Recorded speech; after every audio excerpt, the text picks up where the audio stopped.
একবারের কথা, একটি ছোট শহরে রাজু এবং মায়া নামে দুই তরুণ বসবাস করত। রাজু ছিল শহরের একজন চিত্রশিল্পী এবং মায়া একটি সুন্দর গায়িকা।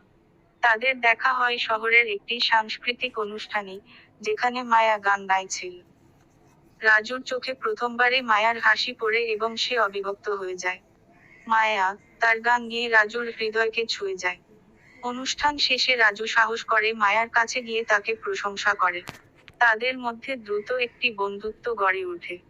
রাজু মায়ার গানের প্রতি তার সৃষ্টিশীলতা দেখাতে শুরু করে এবং মায়া রাজুর ছবিগুলোর প্রশংসা করতে লাগলো।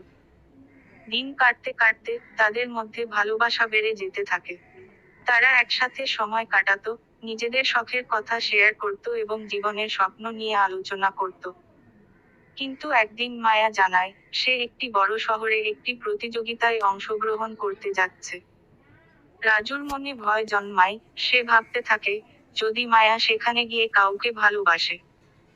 মায়া যখন শহর থেকে চলে যায়, রাজুর মনে এক শূন্যতা অনুভব হয়। সে প্রতিদিন মায়ার কথা ভাবত এবং তার জন্য একটি বিশেষ চিত্র তৈরি করতে শুরু করে।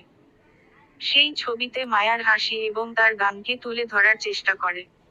মায়া যখন প্রতিযোগিতা শেষ করে ফিরে আসে, সে রাজুর তৈরি ছবিটি দেখে বিস্মিত হয়।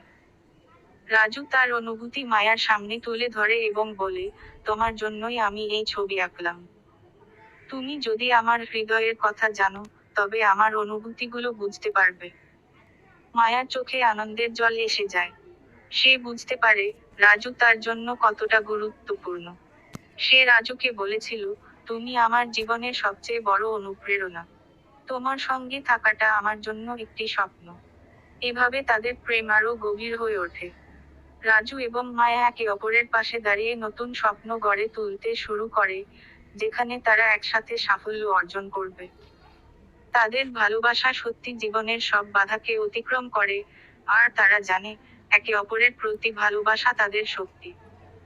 শেষে, তারা দুজনেই সফল হয়ে ওঠে এবং শহরের প্রেমের গল্প হয়ে যায়। তাদের প্রেমের কাহিনী আজও মানুষের মনে অনুপ্রেরণা দেয়।